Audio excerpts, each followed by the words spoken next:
Hi guys, welcome back to another reaction video.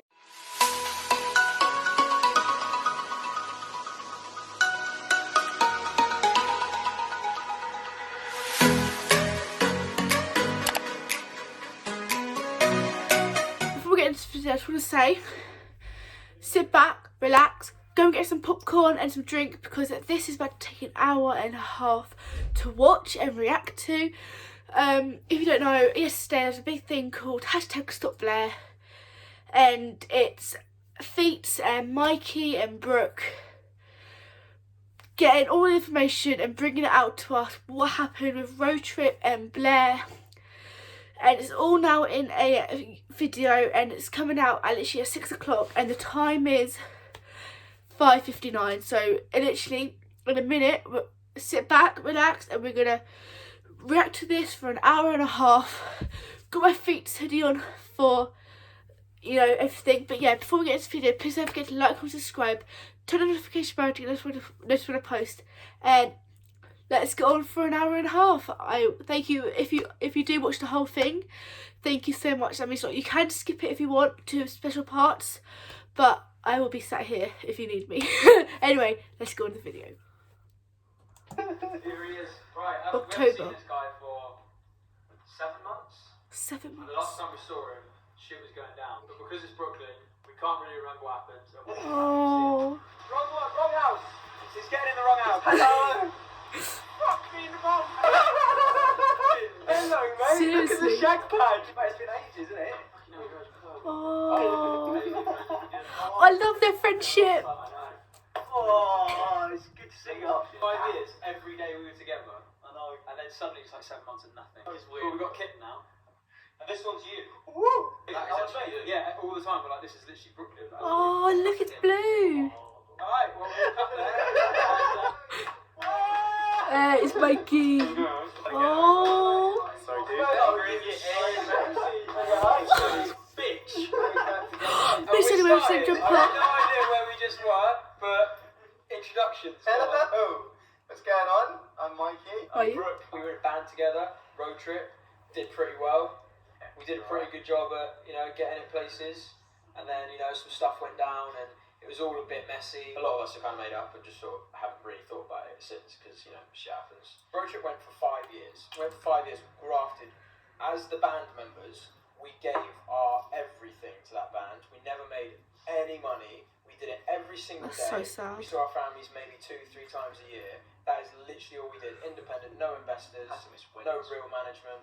I had to miss weddings, like funerals where I was debate whether or not we were allowed to go to those. Like, we just put ourselves in a place where we were so conditioned to building this one thing, and to just give all the rewards to some other guy, and it kind of screwed up a 5-year memory, which should have been kind of commemorated in a better way. Like, it should have been handled with nicely at the end, didn't it? It's like a celebration to like the years of us growing up in the industry together. Like, we were like trudging along, doing all of this like grim stuff because we could not get paid any money. Remember, like we getting nothing and living in a council. Can't believe that. Flat, and pretty much bullied every day. Yeah, Can't believe that actually happened. 24/7. Yeah. We were fine. You didn't put a bowl on the side. You were getting all kinds of shit thrown at you. Like, it was insane. And it comes to floods.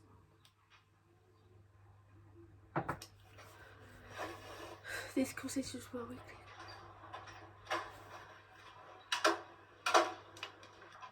Why was you in hospital last night? What you done to your hand? So I was trying to let the cat in. When you trying to do what? I was letting the cat in the urine.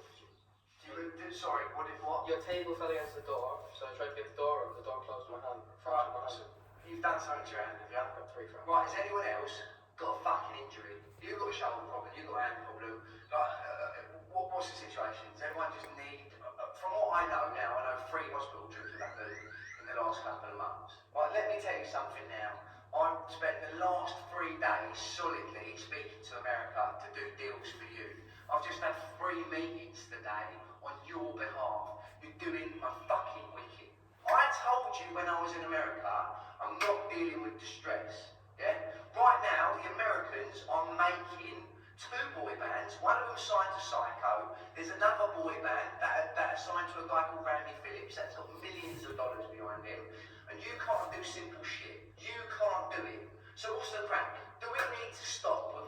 works. Because I told you, the minute I have to deal with this stuff again, I'm out.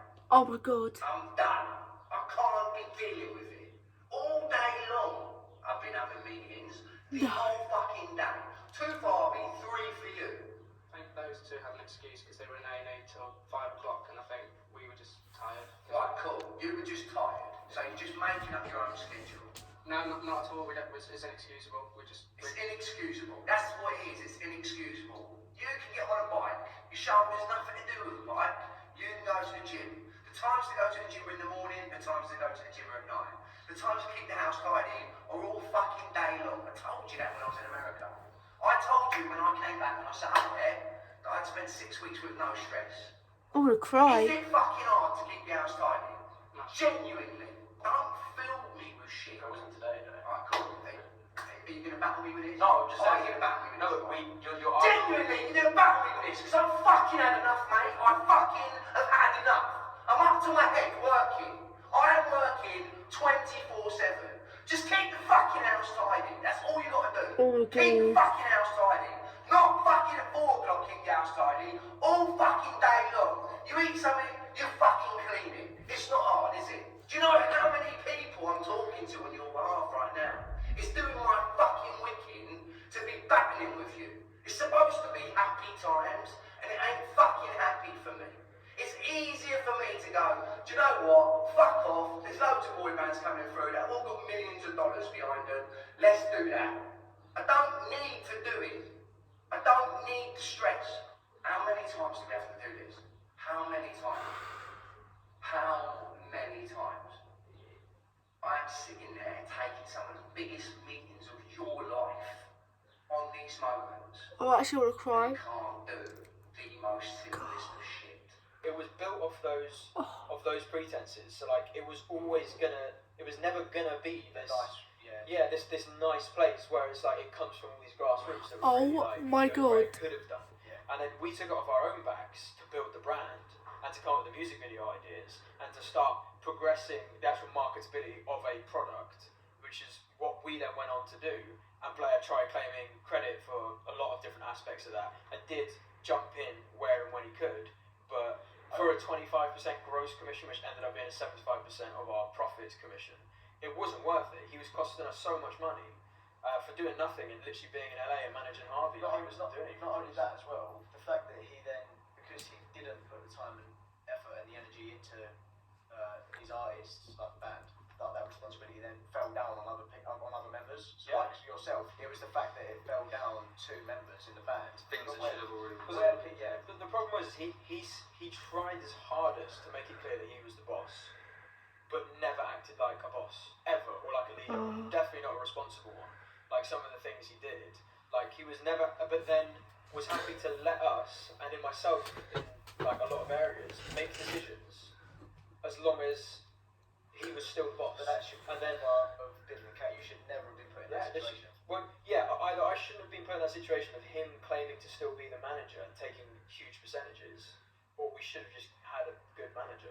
We never could have delegated together because at the end of the day, if you wanted to make a decision, you had to battle Blair and you had to battle the for the trivial things. I remember my first, when I joined, in all honesty, I think, even then some of the times I see him, like his birthday party, what did he do? He came to 2 shows, a London, a Shepherd's Bush, and I think I see him at a photo shoot. So I see him 3 times the whole time I joined, like within the year. Other than that, his birthday party, but it's his birthday party, it's not like, And it was like the first photo shoot, and he'd already told us that we had to use this certain photographer that cost us thousands. When we as well. literally had Alex living with us, who was happy to do it and could do it good quality. But we weren't allowed to do that. We had to spend thousands. Oh, we Three even had grand, backdrops. We bought backdrops for the photo shoots. Yeah. I went there and I remember like I'd been there 10 minutes. This is the first time I'd seen Blair since I joined. And honestly, all I did was try to go up to the laptop and look at the picture that had just been taken.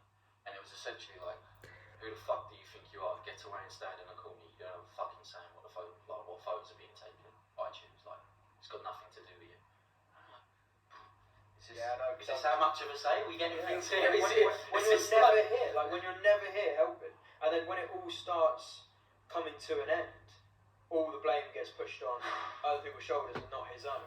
When it was just myself, Andy, Blair, and then the few trialists that came before, the social dynamic, the sheer desire for, especially Blair, to want to really seem like he had an authority over anyone who walks through that door, to a place where like people were coming in and just fucking walking away because they were like, what is this shit? And I had to go through some bollocks for those first 8 months. I told you guys about before. I remember the first year, once we had joined, you were still going through shit. Yeah, going through worse before. Yeah, it was more that the band's like initial foundation that was getting formed was built off really bad pretenses. Like, I think it just felt like there needed to be this overwhelming amount of Enjoy them control, shoots, Mikey. but with no intelligence behind it. I need to control this band. I need to tell them what to do every single day and bully them into everything, because that's how they become a successful boy band. Like, that's kind of what it was built off.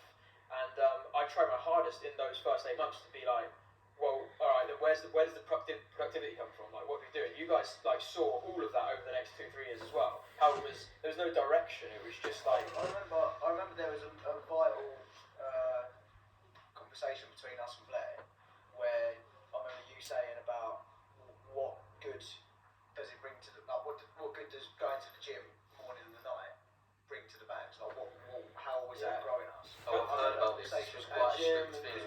We get vilified for not conforming to 2 gyms a day and doing the washing up, but there was no productivity beyond that. Eating any form of carbohydrate. Eating any form of carbohydrate. It was fully like living in this 1-bed council flat, which eventually you're going to pay for the whole thing, which didn't make any sense. Why would we not just pay for our own place? We pretty much funded ourselves to be there, believed in this thing. We came in with all this enthusiasm to build a successful band, but were told like you had to conform to these really strange rules, and that's where the band was like built from. And it was built from make sure you like bow down to this figure at the top who can basically get himself to a place where whatever he told you to do, you believe it, you be manipulated into whatever he would say. And that then trended on, I think, for the next 5 years, where whenever he started to drip feed information from the music industry, because he kept us so confined in this flat, none of us had the ability to go out to go and really understand what the music industry was. All we understood was like every square inch of Buzz Gym in Slough. The only time we were allowed out, because I remember there'd be times when you wanted to meet your friends when you could drive, and you'd drive to the cinema,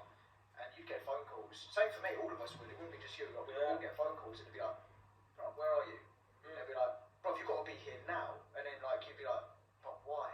Like, Why what are we doing so important?" And you'd get back. I remember you got called actually. You was with your mum, and you got called. Just before I left, you mentioned that I cried in the car park. Do you remember that day when I was crying? Yeah. So that day, my sister came over. I hadn't seen my sister in like 2 years, 2.5 years. Literally, she left Australia when I joined the band. And this was May 2017.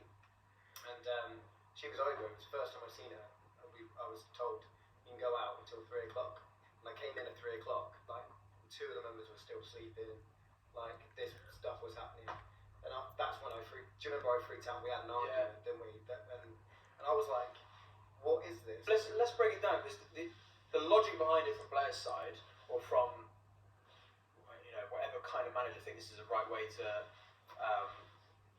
I would say, oppress kids from a young age, or like teenagers from a young age, to just follow like their guidance, however good or bad it is. I think the logic was discipline them so that they'll bow to every whim you say for trivial things like going to the gym, doing the washing up, and then they'll listen to you when it comes to sign this contract, give me this money. And that's what we saw trend out over the 5 years. He would divide and conquer wherever he could, or keep us from, like, we couldn't have producers, contacts, and people like that I was for going to say, ages. When you were at like the flat, I know it was a tiny bit different, to be fair. Like, at least when I joined, I don't know what it was here, like, it was different. We could like network a bit. But I know that when I was living in a flat with Blair, in the previous band, it was a very similar situation. Like, we went to a studio, like, woof, you dare not ask to keep in contact with the producer or try network. Like, that was completely. I remember Andy getting Joe 90's number, or a producer's number. I remember Andy getting a producer's number. Wonder who? No, but like, I remember Blair going like a bit mad over that. So I think, and I think you got it off of Andy as well. Yeah. It was like, bruv, why have you both got the producer's number for? Like, why? And the thing was control, and I think he had this idea that if I can control them, I can make them do things. The problem was there was no making do things. It was just, he would swan off to America. I think those first 3 years, he was around maybe 6 months collectively over that whole time. During that period, we'd then gone, right, let's film everything, let's vlog, let's try and build a brand, which leads me to the question, why did Roadtrip never work? It should have done in so many ways. Like we'd, as a 5, 6, like the different members who are in it, obviously Jack and Andy not here, but they also put in a hell of a lot of graft and time into it.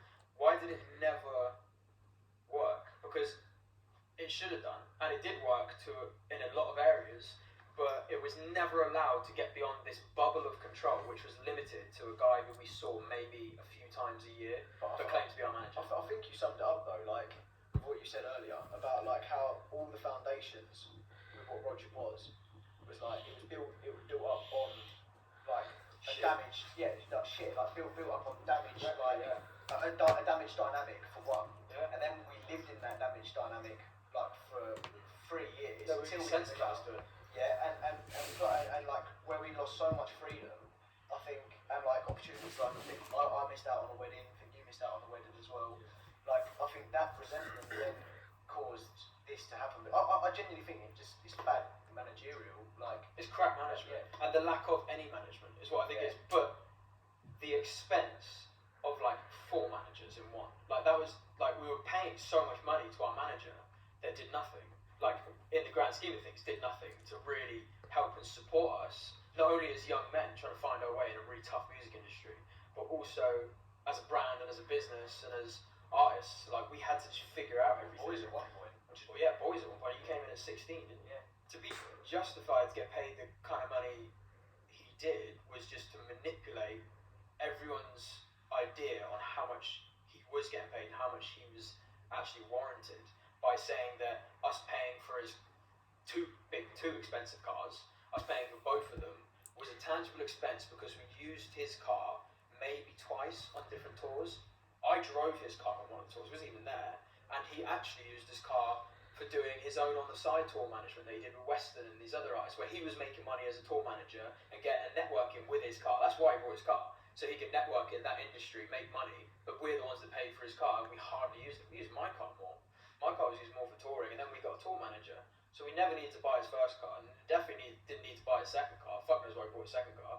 And then pay for the whole refurb on his flat, when it was a council flat, and it had been destroyed over years of artist estate work with his responsibility. And we paid the bills and the rent on that place for a few years, where he was living rent-free. It just led us to all these series of events of like no management, but heavy expense, had a financial consequence and a mental consequence for all of us, where we were like, what is it? Like, what is it we're in? It's like an existence, isn't it? More than it is broken mic, like please. something you're passionate about. And you do end up like misguiding what passion is and what you just kind of need to do because you feel like you have to every day. There was no real leadership or guidance. Like, there was also no money to self-invest in ourselves. Because it was all getting paid to this guy who then ended up buying a house with it and his 2 cars and refurbing his flat and all this expensive holidays he used to go on where he wasn't managing us. And that led us to the demise of the band. I don't know where you guys sit with this, but in my mind, and looking back, although you didn't have the status of manager, you were essentially the manager for the band. Yeah, fully fledged. Whenever anyone asks me, like, I don't shy away from it. I'm like, I did manage that band, but with the members. I don't necessarily and the think video. it wasn't. But the thing is as well that looking back, it wasn't your responsibility. We were paying someone to do it, and a lot. And Way it was more like, than they should have been. yeah, and I have to deal with repercussions of certain decisions that might go wrong. Like, mate, I fucked up so many times. Yeah. Like, as did we all. But like, if I fucked up, there was a potential consequence of money or potential consequence of something else. I was always really careful. I don't think we ever outsplurged money where it didn't make sense or where we didn't just try something that could have worked. But really, we spent all of our money to someone that gave us no return. It cost way more than he ever That's gave so back. sad. And in any business, that led us to lead you to a place where you dry up, and you're like, well, now God, if they we've went got no through choice. this. And we did raise these situations a lot. I did raise these to the table all the time, like, Blair, we need to address this. 2018 Christmas was the big one. And he just divided, conquered, and manipulated everyone into thinking, I like, remember you openly saying then, you was like, I don't know if I can carry on doing this. Yeah. Because I remember you saying, like, you was like the stress of it, and it wasn't fun for you. Yeah, right that when I look at it. had that mindset. Yeah. That's when I left. You guys knew that. I've heard about this. This was like the chat at Christmas. This was like the Big pinnacle, chat, yeah. the pinnacle The meeting. 2018 Christmas chat was obviously when Roadtrip really ended, when it's lost its like drive and passion, and it was because we addressed. Well, like it wasn't your guys' fault. Like you couldn't have known because you didn't see the financial stuff. Like in hindsight, like I think you guys would probably appreciate now. Like you should have had more hands on with it. Yeah. Because if we all kept arming the knowledge, but you would have had to have the initiative to do it. Because everyone was so young, how could you know? Like you should have had a good manager that was faithful to you and wanted what was best for you. Because you didn't have that, you kind of just never thought it was that important. In hindsight, it's really important. The money behind any business and any band is the whole reason it can have legs to stand on, and it didn't. But the thing for me, I was thinking about it on Twitter, is that when I left, I'd done 4 years in this band, hardcore, and been paid 15 grand over the whole time that I was in this band. That had generated, I mean, I don't know what. Across 5 years. Yeah, and all that time I was in it, like. So £3 grand a year. Ways to what, 3.5 a year? Am I right in saying? Yeah. 3.5 grand a year. Who makes who can live on 3.5 grand a year? That's when because I was like In London, like. Yeah, I mean, so you made 15 grand across the whole period, and I mean, definitely spent a lot more than that, like on just living, innit? Like we paid well, for our parents were. Yeah, our parents like paid for most shit, and then we tried to pay for us whatever we could with any little money we did get, and Blair got paid this last year. To summarise, each band member made about £900 there and thereabouts a month each. That was exceptionally high compared to the previous years. It was actually one of the best years for the band being able to pay itself, because we kind of got fed up with making absolutely no money whilst Blair made so much. The house we lived in, which is basically our biggest expense, but housed 9 people, works out to be about £600 per head. And it was our premises for filming vlogs, all kinds of other content, music videos, being with our videographers, meaning that we don't have to pay for extra travel and things like that, and their accommodation elsewhere, because we can tie them in to the accommodation in the house, be more productive because we live together, and making projects to get creative is much more efficient in like a cohesive environment, and we always knew that, and much more cost effective. So very, very cost effective living, and the houses look great, so they're good filming sets. Which means we're not forking out on filming sets, not forking out on extra travel, not forking out on extra videographers, and not paying ourselves higher incomes. And we just self-invested everything. We ourselves made about 900 quid. Blair made over £107,000, which is a lot more than £900 a month. And we maybe saw him a few times that year. Don't really know what he did. We did less touring that year, like less events. Oh my god. Hardly anything compared to the year before, and Blair still made a hell of a lot of money. He actually made more the year before as well, and that's why it could never work. Like Roadtrip ended long before it actually did, because the cash was never going to exist beyond a certain point, especially with Corona and things like that. We took a loss for that year as well. That's how much our expenses were. Insane. Don't ever, if you ever see things like this on your cash book, and you can see that one person is costing you a hell of a lot more than your other more tangible expenses, then have a look into that person and what they're actually contributing to your business. Because no matter what they say, no manager is worth their grain of salt unless they're bringing in more money than they cost. That's a really obvious thing. That's so sad. And if they're costing you like 10x what they're worth, then they're just a heavy liability. Get rid of them. And that's the lesson that I hope you learn from this. There's obviously a lot more figures we could dive into, but that's for a whole different video if we need to.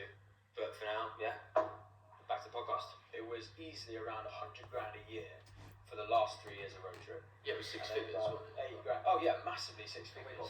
Huge amounts. And then obviously, and bear in mind, we found out as well. We never actually no. We'll go on to the end of what we found out at the end. But yeah, like we weren't getting paid anything, which is another huge thing. That when you're an adult, you're seeing all your mates and you get told your whole life, like you need to make money to survive and to live. And for us, we were so passionate about self-investing in the thing that we wanted to build that we kind of always missed the part where it was all actually going to one guy. And it was also ingrained in us from the start of the band that, bruv, are you in it for the money or are you in it for the passion? Yeah. Which is why we never questioned manipulation. Yeah, manipulation tactic. Yeah. And it worked, man. Look at him now. He's sat there with all the money in the account. Just so many little minor things that add up in it, like being forced to use his accountant and not being allowed to pick up his like, lawyer things as like well. that. Not allowed our own lawyer. If we even question about having our own lawyer. Oh yeah, do you remember that? He would say, yeah, like I went to get independent legal advice when he started to speak about contracts.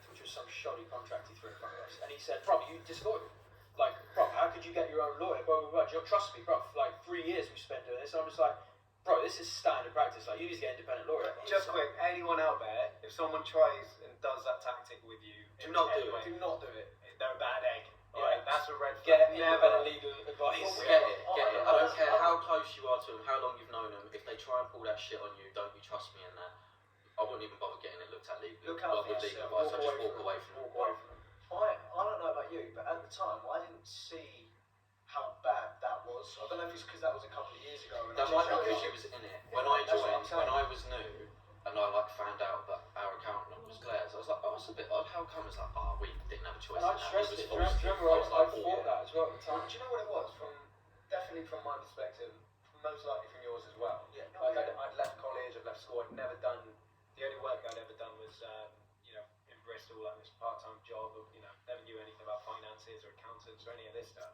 We were just, or lawyers, someone mentions the word solicitor, I didn't even know what solicitor meant until I was about 18. I was like, Sounds like an infection. yeah, got it again. You got solicitor. But, No offence to any solicitors out there, that was a joke. yeah. But that was a big thing for us. I mean, because we, when someone mentioned solicitors and we're like, I was genuinely, and hand on heart, mean it when I say it. I was a child at the time. Like I feel like your debts, bro, didn't you? yeah. I mean, even if it could have been anything, it's I probably would have signed that contract. We didn't actually ever sign a contract of any kind. That was even legit. The one with Jacob Paul, but then that fell through. And that was 20%. Yeah, can we just run that? Let's run that scenario. So we got told we're going to Jake Paul's to go and live with Jake Paul, and the night before he throws a contract in front of us before we fly out there and says you have to sign this now before we go to Jake Paul's. Just said otherwise. Otherwise we're not going, and you're not signing to Jake Paul. And that was how we were thought the night before. And I said, whoa, like need like independent legal advice. We need to check this through and stuff. We've got threatened to be disloyal. So here's some more evidence to back up Yo, the dude, claims can't say in stuff the like that to video. a lawyer. This guy And just this is a works. conversation between Dropped me his and name Blair like this. a day after we signed his shoddy pre-contractual agreement before going to Jacob Paul's house in America. Now, he put us on the phone with his lawyer, who said he was going to be dealing with everything for us with Jacob Paul, and that he was going to be signing off the contracts for us with Blair's management. You can't even And spell Australian. I then was like, well, hang on a Oh. sec, I'm going to get legal independent advice. Also had a phone call with Blair, which obviously I don't have any recordings of, but on that conversation followed a slightly more aggressive Oh my tone from Blair, God. accusing me of being disloyal. And Blair was trying to claim that seeking independent lawyer advice is poisonous and not good for the health of the band and things like that, and essentially using manipulative kind of scare tactics to stop myself and the band getting advice outside of Oh my his God. personal lawyer. He continued to go on to try and belittle my knowledge of the music industry and standard practices that are normally carried out when signing contracts with lawyers. Just again to try and manipulate and divide and conquer and use the carrot of, oh, we're going to go to Jacob Paul's and seek this big opportunity, and well, I don't trust you and I'm going to leave you, as the kind of leverage to force us into a place where we're almost a little bit desperate because we've put in so many years of sacrifice. We're kind of like, oh, look, mate, all right, well, if you feel this way, I don't want to be disloyal to you. I don't want you to be concerned or anything like that. And you start, and that oppression starts to kick in, where you can't really be firm on some really standard points because this man's kind of dangling your career and your existence over an abyss just because you wanted to get some legal advice. Most of the time it felt like you had to play this kind of game with Blair where you had to appease his huge inflated ego and this delusion that he had, by saying things like you're my brother and this and that, just to keep him happy, because it was very tricky to ever have a constructive And that's conversation this with you him. do before you trust him. And I even had to go to the stakes of saying I'll never sign with another manager or anything, just please stop trying to screw around our lives, in essence. And that's just never a relationship you should be having with a manager. It should be professional, and that is again just more apparent in these conversations and a million other conversations, Oh very my much the same as God. this one. And then he's continuing to go on Do about you how think I great would his work someone lawyer who is is and great? his accolades that he has, as he always did. He tried to really inflate the kind of power team he had around him, just as a scare tactic to make him seem bigger and more powerful than he is. When it comes down to it, the best he can really do is throw his toys out of the pram and Maybe grab you by the collar or by the scruff if he really couldn't hold his temper in. And again, just seeing the distrust and the kind of things that he's throwing at me in the conversation, and how I had to try and back a corner when literally 24 hours later we're meant to be going to Jacob Paul's and seeking this massive opportunity. That come along very infrequently in the band, and then we're having kind of all this pressure put on us last second, so it puts you in a desperate place where you say and do desperate things, and it's quite tragic to look back on. And then this was a continuous favourite line for Blair, where he would just always go on about how your family, bruv, and this and that, and try and use loyalty as if he has any idea what loyalty even stands for. And anyone who's got to preach loyalty on a daily basis is someone who probably doesn't show much of it. And that's what he always used as like a hook, line and sinker. You're meant to be family, bruv, and I don't trust you. And I also thought it was worth just putting in evidence that this isn't fabricated and that these aren't just Photoshop screenshots. And you can see here that it's a very real conversation that happened, and you can see it in my WhatsApp. And there's years and years of conversation between me and Blair, obviously. And this is just one of them.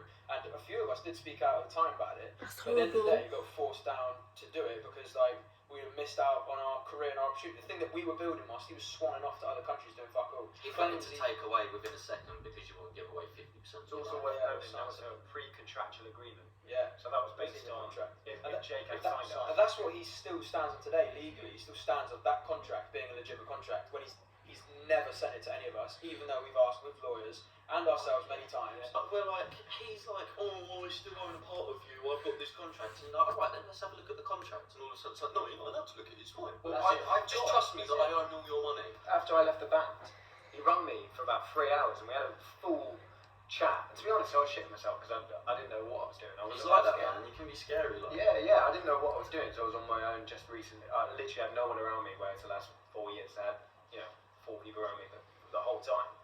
And I was being threatened with a lawsuit unless they gave 25% of everything that I'd made up to that point, and I'm going to continue to make for the next year, I think, because I had a year remaining. He just keeps taking But it from people. You made no money at all, and then the second you left, makes it it was like, oh, I still own half of it. Yeah, which even then, I mean, when I left the band, and even now, I'm not making huge amounts of money. I'm a normal guy. I'm making normal amount of money, and yet it was like, if this gets taken away from me, I'll be in the exact same position I was in Roadtrip. More liability, yeah. Yeah, where I won't be making anything. And because I said on the phone call, I was like, all right, I'll keep, because I basically put my own email and my own stuff in my bio on Instagram, all that stuff, and wanted me to change all of that back to his. Why? He doesn't manage you. Exactly, and I said, I'll do it if you make me your priority. I straight up said it. I was like, if I'm one of your priorities, you have to work, then I'll do it.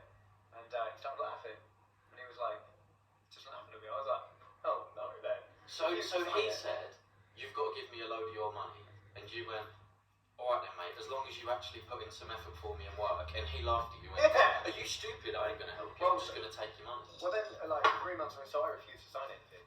And he said, you do know we can't be mates anymore after this. And I was like, mates? Never been mates. Basically saying all this, and saying, alright, basically, he got a solicitor sent through email, whatever it was, can't remember. And then he rang me in November, and when I was chilling in Costa, I was like, oh hello mate, yeah, just so you know, I'm going to drop it all, I was not going to go through with it anyway. We'll have to meet up next time I'm in London. And I was just like, yeah, alright. And I was in shock. I couldn't be like, you're a dick, you're this, you're that. Should have. I was in shock, all this was happening. And then the phone call ended, I was just like, what? Well, what just happened? And this bitterness built up within me. When the penny finally, although I knew what had happened and that I'd been completely taken from mud, I was never bitter about it. I just saw it is what it is. But even then, it was like he drained all the juice out of the fruit and then kept trying when only the shell was left. And I was like, what are you doing, man? Like, how could you do that to someone? That's so bad. Pure spite. Some of the spiteful stuff he's done at the moment, and I've touched on it before, but the fact that I had a pretty rough time with family members passing, and he was using that the whole week to try and get me to run away with you lot. Like, here's a Bible verse that I used to read when my granddad died.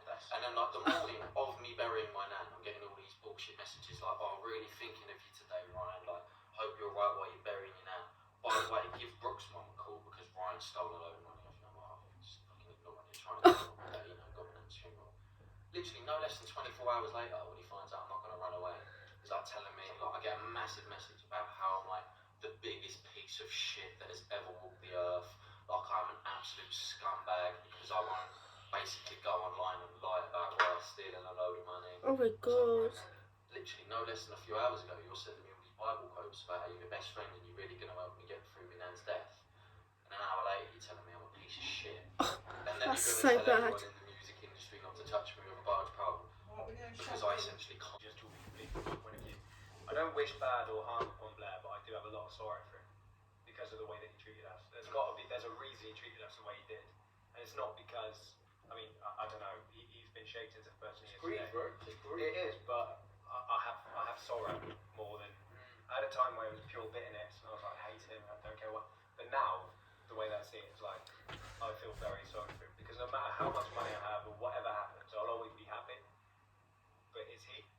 Yeah. I don't think he is.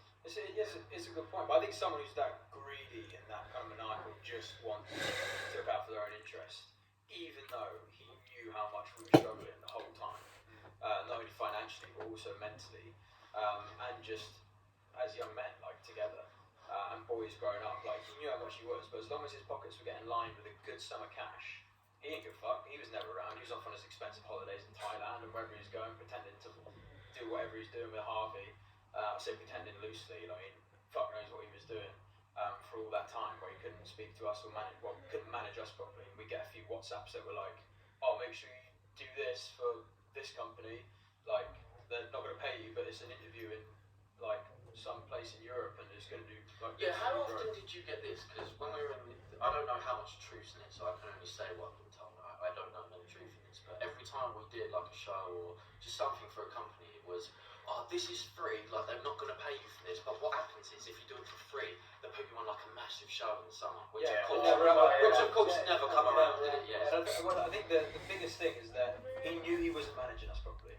So to try and claim that he was managing us, he was like fulfilling his duties as a manager, he had a WhatsApp group with us where he just essentially tell us to not wear a hoodie and a cover, or tell us to do this and that because we'll lose a record deal. Oh my And god. like just gave no value to the business anywhere, or value to us as people or as artists. Just tried to just put his oar in every now and And then, it was only stir up a fuss and then do nothing. with the record label thing as well. It was only ever when he thought the band was at a really bad place. Suddenly we had a record deal. Oh, the record deal on the table, and then he'd keep us there. He'd keep us there. So every 6 months for the last 3 years, that band, we were told there was a record label. Like, sometimes there was, like, Yeah. we were going to see him, but every time that we didn't get signed, like almost every label under the sun you could think of, we were told was going to sign us, and some of them we went for meetings with, but it was always our fault that we didn't get the record deal. And maybe it was our fault, but the kind of artists that were getting signed at the time, with We kind of fit in the bracket. far less followers than us, far less interaction, far less touring ability, And hype. and far less hype. Like we had a hype around us, like beyond all these artists that were getting signed, and we weren't getting signed, and we were never getting told what was really happening in the meetings or the discussions. And we knew that Blair loved having full creative control. I think that he just screwed up all the. That's why we were there for so long. I think that's like That was kind of the tied us over. Yeah. He tied us over, so like it'd be 6 months. We had a fallout, record label, and then another 6 months. We'd get over that fallout, and then there'd be another fallout, and then there'd be like another record label. Do you know what I mean? Like it was always, if you leave, you're gonna miss out. That's basically what it was. Which brings us to the start of this year when it finally all came to an end, because it was which started off. And me and Sam were speaking about this the other day. It actually started off before, because all the shit went online, which was like, you wanted it to end, you wanted it to end, or any of this. Yeah. At the end of the day, none of that mattered. It started off with me bringing the cash book to the table, the cash book, and going, we are going to have no money. Like, there's going to be no money left. Blair's taken so much, and we paid him way too much money, and we are about to have nothing, and coronavirus is hitting, and we can't tour. So we're fully screwed. Like, I remember not even understanding it. I remember being like, can't we use this money here to look like, nope, that goes to him. Yeah, that was. What about this one hit? Nope, that's his. Okay, what about hit? Nope, he claims that's his as well. Yeah. Everything. Yeah. There was no potential really for Roadtrip to go any further as it was, unless we were willing to go. So for it's all another Blair's year. fault It would have been a lot longer. that Roadtrip ended. Coronavirus Thanks, really Blair. screwed us up, but we anticipated that we couldn't tour to the end of this year, which would have meant living on nothing to get by, and probably putting ourselves into VAT debt and liability, and also just borrowing money from other places. I'd have been And then, terrible, yeah. and this is where we were then like, right, we all know that we kind of want to call it a day anyway, and everyone amicably was like, we're going to call it a day and do the right thing with Blair, sit down and have a conversation, which I got the full recording of, which also very happy to post on this channel. The immediate thing was he probably just assumed that I was a ringleader in it, trying to convince everyone it needed to end, when the conversations were very amicable and everyone wanted to finish it, and no one really had the motivation to go, alright, we'll do a year of absolutely just getting by, we'll move back to a small house, we'll do this, do that, we'll like have to post minimal content, use our iPhones. Like, that's the place we were going to have to get to, is like lean up everything we were doing just so that Blair could still sit on a lot of money. And like us not really be able to do anything on the hopes maybe we'll get a record deal. But anyway, that happened and we knew the band had to end. And it was fine. Like, we'd given it 5 years, gave it everything we had, and it had to go. And during that conversation, he vilified myself, and this is where the story started to get blurred, I think, between us and between fans. Like, everyone knows what happened up to that point. Up till that point, Blair tried to vilify myself, which is all in that voice recording, and to try and play down all members in the group by trying to say, you don't know enough, and you're not this and you're not that, and trying to say, Ryan, you're telling them lies about the money and about like the prospects of the band and things like that, when I didn't say anything negative about the band. I just said it's not gonna continue. I personally don't want to do it anymore, and which everyone else said in the same recording. And also that the money just isn't there. Blair, you've taken way too much of it. We're happy to finish, give you some sort of deal. I understand we'd carry on for a bit. Yeah, we'll keep carrying on so that it looks good for you and we come to like a good place to do it as a manager, and that we'll even pay you a little bit beyond that point to keep you happy, just because, you know, we tried to do the right thing. And then the conversation kind of ended there, and a lot of dodgy conversations happened within that one where he was really trying to manipulate everyone's brains. Hey, do you know what I mean? Because you spending it on everyone. No, we're not, Blair. Blair, we made under 10,000 each last year, and you made £120,000. I don't understand, like, where. And the house cost us 54,000, and that's cheap considering we housed 9 people.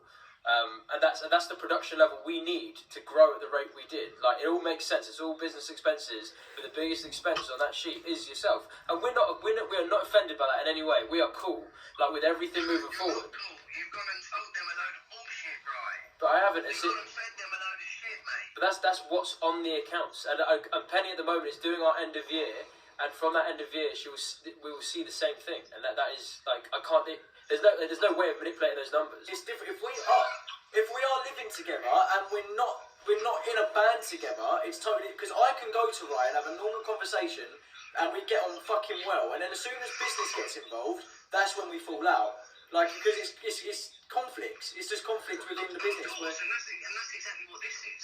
Ryan's done everything that he said he wouldn't done from day one. He's gone, right, I'll manipulate you guys. No, he's not done that, mate. I said it to you the other day in the group chat when you said about it. And you, Blair, you put it in the group chat the other day, and I said, fuck the labels. Alright, cool. If there was no label right now, I get it. We can't keep holding out. I've had enough. I want to go off and do YouTube. I get it. But the fact that there's fucking one there, man, you lunatics. There's not one there, mate. If they wanted us, they'd sign us. And if they want to sign us still, then they can come chasing us still. But we don't really want it, mate. Is the head of A&R. I don't care who he is, bro. We don't want to do it. He wants to fucking sign you, you spastic, but he wants to do it. I know, but I don't give a fuck if he wants to sign me. I don't want to sign his fucking contract. Well, you obviously fucking forgot about the train stations, mate. No, I haven't forgot about the train stations, mate. I make less money now than I did on the fucking train stations. And listen, once you sit in front of these people, you know what it is. Your fucking mind will change because your world will change. That's what you don't understand. Everything that you're doing right now will be magnified by 20. Not knocking you at all. It's just that we don't want to do it as a collective. Mate, listen, you've landed on your fucking feet. You've got a geezer that's only ever done boy bands that's now come back and wants to sign a boy band. And we probably play a few of those in this. And the biggest one Oh, was what he said about my God. like the kind of desperation with him wanting wanting us to continue Said he was essentially as slaves to feed his bank account.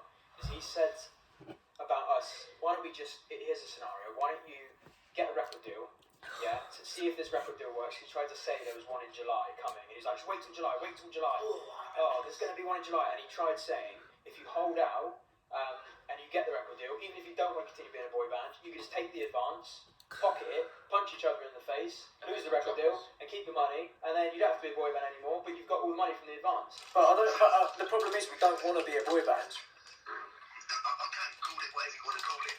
But if you're going out and fucking touring the world, you're earning a ton of money doing it, and you get a big dirty fat advance, I'll tell you what you do. Go and get your fucking record deal, and then punch each other in the face and you'll get dropped. And at least you get a big fat advance to beat it. You might get 100 grand in your bank. Because we don't, I feel like you think we hate each other, Blair. Like, we don't hate each other. No, listen, no, you're not understanding, right? If you were to get a major record deal, if you were to get a major record deal... Who's eating crisps? If 3 months down the line you punch one of the others in the face, you'll get dropped and you don't have to give the money back. Oh, and that was I'm not saying he would do that. I want to punch him on the face, that's what he was mate. trying to do to convince us to sit around. It was any manipulative tactic possible, and the easiest one he found, which is always his strategy: divide and conquer, vilify myself by saying he stole the money because he could play. Sorry guys, the camera cut out again. We do need to fix that. Yes, you do. Anyway, so yeah, we were talking about so in that conversation with Blair, the band ending conversation, where we were all on the same page, and he's dividing and conquering and talking about the finances, where he knew that was a weak spot for everyone else, and knew it was my weak spot because he could try and hold me accountable for the finances of the band, and just try and tell everyone I think it's I was stealing all this money. That not only really stupid because we share the same accountant with the fucking manager, and we all have access to the account, and everyone knew that my card was used for the years before. It was my bank account that was used. Whatever got the job done, used my bank Before account. you crack on from that, am I right in saying you asked to set up a company band account, but you was told you For weren't allowed? many years, but then we weren't allowed to set up a company bank account with an accountant or anything like that because apparently that's bad practice or because it was going to cost us more money. Really, it's much better to set things up in a company and not to have someone hold the liability. And he then used that to his advantage. He used the fact that one person, myself, had that accountability. He used that as a target to divide and conquer, and then to manipulate others to believe something else, knowing that he wouldn't tell them the truth, or he wouldn't let them ascertain the truth anyway. So, but that happened more so after that conversation ended on the phone, and it was the end of the band. We all knew it was, and then Blair insisted that we all speak to him individually on a phone call, right? We all had like an hour-long conversation with him on the phone afterwards, where he was trying to do the whole manipulation thing, the whole this and that thing for ages, and tried to tell me on the phone that he was gonna like come for me and stuff like that. And then it got really amicable. And he was like, "You're my brother, blah blah blah blah blah." Oh, but I'm gonna fucking get you a lawyer as well. But you're my brother, and I love you, and I want to see you do really well. But I'm gonna make sure no one works for you again. All this kind of shit, as I'm sure he did with other members as well. And just trying to find whatever weak spots he could to then like make things go his way so that he could continue earning his ridiculous commission. And then there was a few day period, and you guys and yourself and Harper had gone. You were at the house at the time where you with family Yeah, stuff I was that at week. my mum's. Yeah, you were out. Andy was up in his house because of coronavirus and isolating, and then yourself and Harper had just gone one night. Right, so we've all had our suspicions today because we haven't heard from Brooke and Harper at all, assuming maybe they were just sleeping in. But we came up here just to check on them, and Brooke's room is gutted. There's nothing in here of Brooke's anymore, really. It's all gone. And it's the exact same in Harper's room. Like, everything's just gone. Wardrobe's emptied. Everything. Guys, where have you gone? And the rest of us in the house were just like, so myself, Robbie, Alex, Connor, just like, where the fuck did they go? So then we started going, right, there's a narrative here we're completely missing. Something's happened between that conversation and now. Obviously Blair's done something, we assumed. And then we didn't hear anything from you guys. Heard from Sonny, obviously, and Sonny was then like, what's happening? And then we only found out really how you guys felt once the stuff was posted online. Oh yeah, that. Oh, I remember seeing that and being like, what?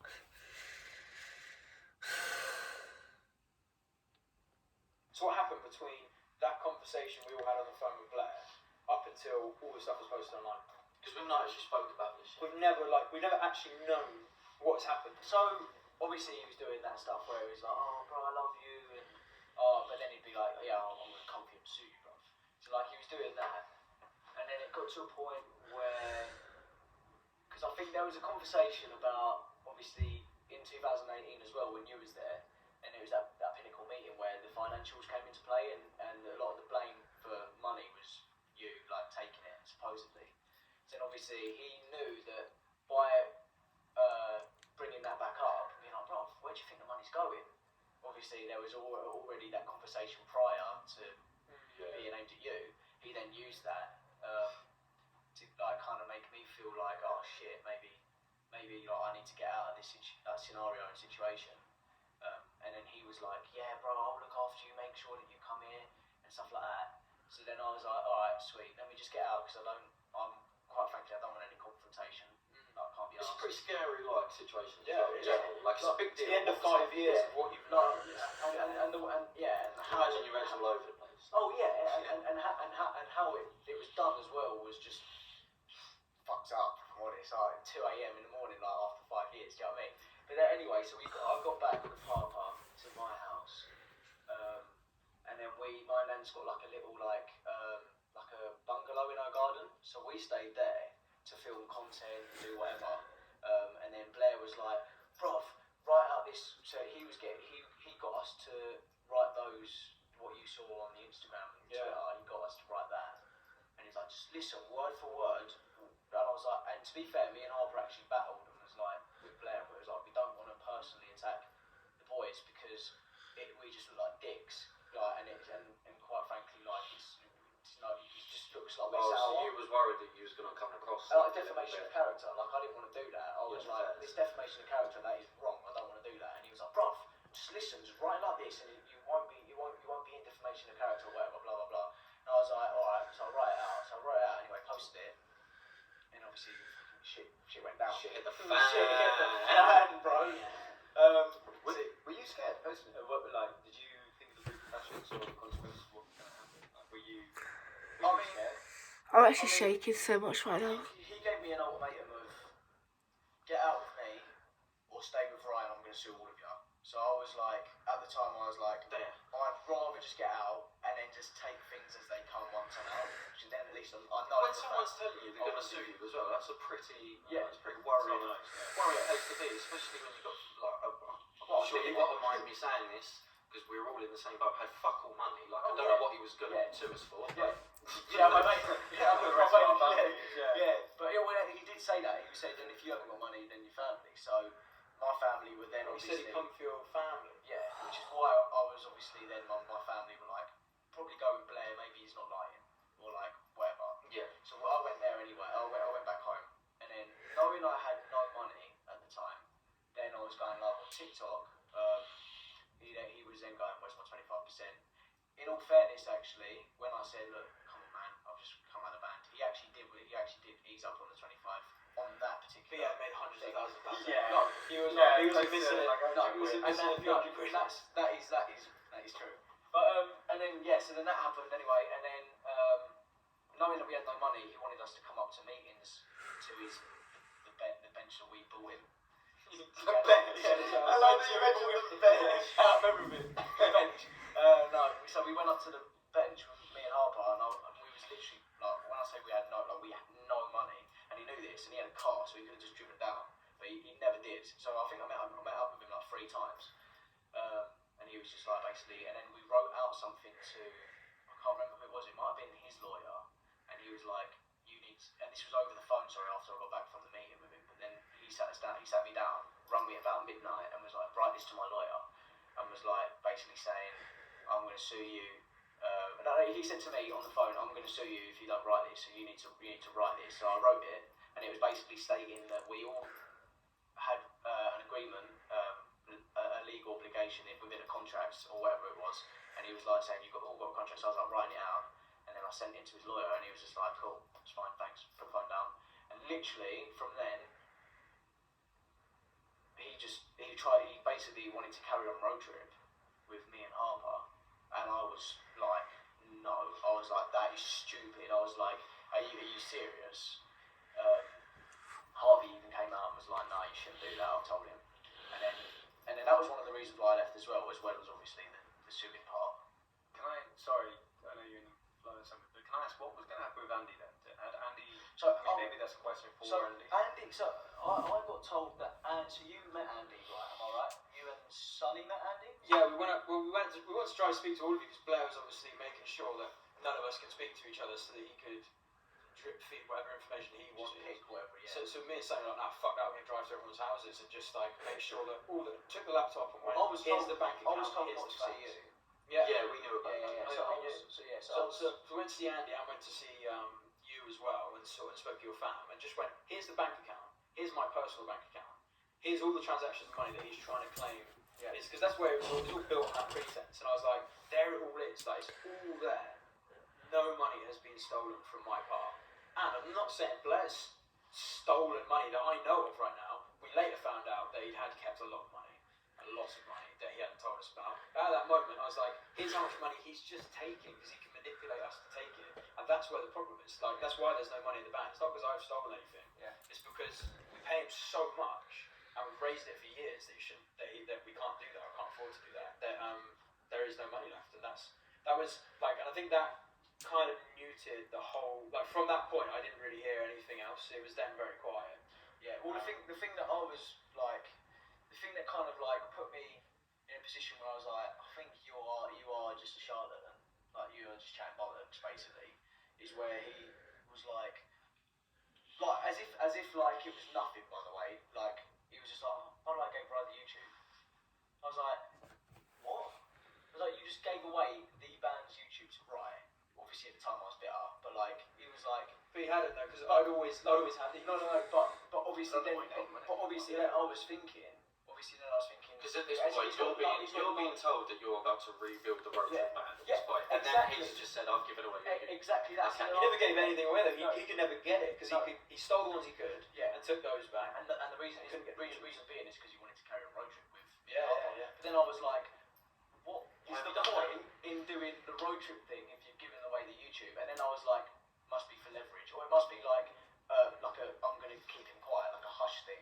So then I was like, okay, this is just dodgy. I'm just getting out, and that's what I done. I literally called him, and I was like, bro, I'm kind of done. Yeah. Honest. We done it to be fair, we actually done it in a very amicable manner. But from his position, he had nothing to lose at that point. Like to him, what he knew is that once Roadtrip had really gone, as well as Corona, once it had gone, there's no money to be made. He didn't give a fuck about anyone. Yeah. And he showed his true colours there. He did not give a fuck about any. So he's told us for years, I love you, bruv. I protect you in my life, bruv. But I'm making 75% profit every year, or 70% profit every year of all your money, and whatever's left, keep building a business from, and pay yourselves. And we always chose business before paying ourselves, of the 30% that was left, and obviously some other expenses. But like it was just never going to work. And him showing his colours like that afterwards and saying that he gave us the YouTube. There was one conversation where he was like, right, the YouTube back, and tried to dictate a load of things to us over me and Son on the phone, which he hadn't got a recording of, and dictate all these things. We were just like, no, like never. The only reason that the YouTubes would never get handed over to him or you guys at the time, because we assumed that Blair was going to take them, was because they're the one asset that we all have from that band is all the memories on that YouTube. Oh yeah. And he would delete them. Fuck me, yeah. The money, the time, the energy, the passion, the memories that went into those YouTube channels. Money as well. What that money that we did have. Yeah, like that went into building those things. That's staying with that we considered to be like the most responsible with it at the time. Because our only plan was leave it dormant and use it to help promote whatever anyone went on to do next, and then we'll just delete it over time, delete the promotional stuff over time, so it just stays as this memory forever. Little time capsule of Roadtrip. Yeah, but you can see that he hasn't, because he said whenever the band was going to end, he always said, didn't he? He was always like, there's a 6-month period after the band where you can post. We haven't been able to post on Roadtrip TV our stuff. We haven't been able to post on the Roadtrip TV Twitter. The only things that's been promoted is when we've started stuff on. But that's because you've got the band Roadtrip account. And anything we've got has been dealt with appropriately. Yeah. Anything else, and then when we released Say Your Grace, and we released our first song, he then took the Instagram, which we hadn't had access to for months. He then on the day of our release, when we were releasing that song, he unfollowed every fan and everyone on that account. People who've really dedicated themselves to the band. Spent money on TikTok lives and stuff to try and get themselves noticed to have a follow. So they got their follows, and all the people in the industry that we followed. He hadn't followed all of them, left just me and Sonny. To make it look like we'd To make it look like we would do that on our release day, yes. On our I release remember day, we're that. gonna I fuck messaged off me everyone and piss off everyone. So So not just leave it yeah. following us, so that everyone knows. So everyone knows that. So we were just like, nah, fuck you, you stupid tactics. Blocked ourselves so that we were unfollowed as well. Because obviously we were just like, we don't want to be tarnished in that way, and don't want another big we want to be enjoying the fact we're starting a new life and a new thing. We don't want to have to start going. We could have just left ourselves being followed and explained what happened and start off this whole new fuss. We just want people to listen to the song and see what they thought and just forget Blair ever existed. But he's still trying to come, and he's still trying to come now, come with some bollocks. Well, it was always the thing. I mean, maybe I don't know. It's up to you guys. Maybe you cut this. Don't know if I'm allowed to talk about it. But the whole lawsuits with other acts that he's had in the past, in particular, that duo. Bit about them for years. Always saying about how he wanted to break their legs and stuff like that. He's like 14-year-old kids. Yeah, that bitterness. As I said earlier on about not being hateful towards. I was very hateful towards it for a long time, but I think it's just the way some things are worded as well, mate. When I was in Tenerife with Harper, I know that he had a phone call with Harper's mum, and he was saying that and Harper was like, bro, it's a bit forward. He was basically on the phone going, I'm gonna kick Rye's head in. If I ever see him in person, I'd kick his head in. And it's just and to be fair, even Harper was like, that's not how managers should talk to my mum. It's not even that. It's just not how a 40-year-old man should talk treat to people that. We were having when you were saying about having the discussions before where it was demanding all this stuff, which we have full-on recordings of when we release out.